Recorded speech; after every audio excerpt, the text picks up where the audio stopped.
कहानी का शीर्षक है महारानी। प्रशांत एक मल्टीनेशनल कंपनी में काम करता था। मधु से उसकी शादी तय हो गई थी।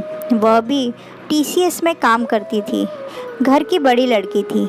उसकी एक बहन और एक भाई था। कुछ ही दिनों में दोनों का विवाह हो गया। प्रशांत का हाथ पकड़कर मधु ने अपने नए घर में कदम रखा। पूरा घर रिश्तेदारों से भरा था। रीति रिवाजों के बाद मधु को आराम करने के लिए छोड़ दिया गया। सबके जाने के बाद मधु सोचने लगी, कैसे पल में अपना घर पराया हो जाता है और पति का घर अपना। सोचने लगी, अब यह घर और घर के लोग मेरे अपने हैं। सिर्फ रिश्तों में बदलाव आया है। माँ सास बन गई, पापा ससुर, भाई देवर, बहन ननद। सुबह हुई, मधु अपने नए रिश्तों में ढल गई। अपनी नौकरी और घर के काम काजों में व्यस्त हो गई थी। उसके जीवन में एक नए रिश्ते ने जन्म लिया था, माँ का। महीने और साल गुजर गए। प्रशांत और मधु कब उम्र की उस दहलीज पर पहुँच गए कि पता ही नहीं चला कि बेटा विवाह के योग्य हो गया था। इस बीते सालों में सास और ससुर का स्वर्गवास हो गया। ननद का ब्याह भी हो गया। वह अपने घर में खुश है। अब घर की सारी जिम्मेदारियों को निपटाने के बाद जब मधु ने अपनी तरफ ध्यान दिया तो उसे अपने बच्चों की जिम्मेदारियां दिखाई दी। बेटी श्रुति का विवाह सुधीर के साथ धूमधाम से संपन्न किया। आज वह दुबई में रहती है। अब बेटे का विवाह भी कर मधु और प्रशांत अपनी ज़िंदगी जीना चाहते थे, इसलिए उन्होंने पंकज को भी विवाह के लिए राज़ी कर लिया।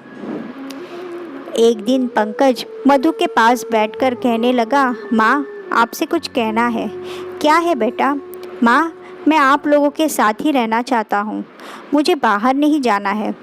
ठीक है बेटा, अभी किसी ने आपसे कुछ कहा क्या कि बाहर जाओ? अरे नहीं माँ, मेरी शादी हो रही है ना, और मैं नहीं चाहता कि घर में कोई अशांति फैले। मैं अपना अलग से घर नहीं बनाऊँगा।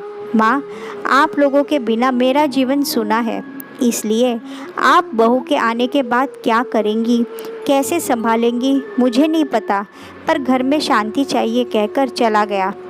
पंकज का विवाह सोनी से हो गया। मधु रसोई में काम कर रही थी। तभी उसे लगा उसके पीछे परछाई सी है। पलट कर देखा, बहू थी। हिरनी के समान चौकड़ी मारती हुई मेरे आगे पीछे घूम रही थी। मुझे लगा मेरे साम्राज्य में कोई कब्जा करने आ गया है।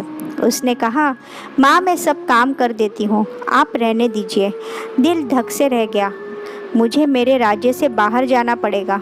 फिर मेरे बेटे की बातें याद आ गई। मैं चुपचाप बाहर आकर अपने दूसरे काम में करने लगी। खाने के मेज़ पर सबके साथ मेरी बहू ने मेरे लिए भी थाली परोसी और प्यार से खिलाने लगी। मेरा सीना तन गया और मैं सोचने लगी कि अब तक मैं इस घर की रानी थी, अब महारानी हूँ।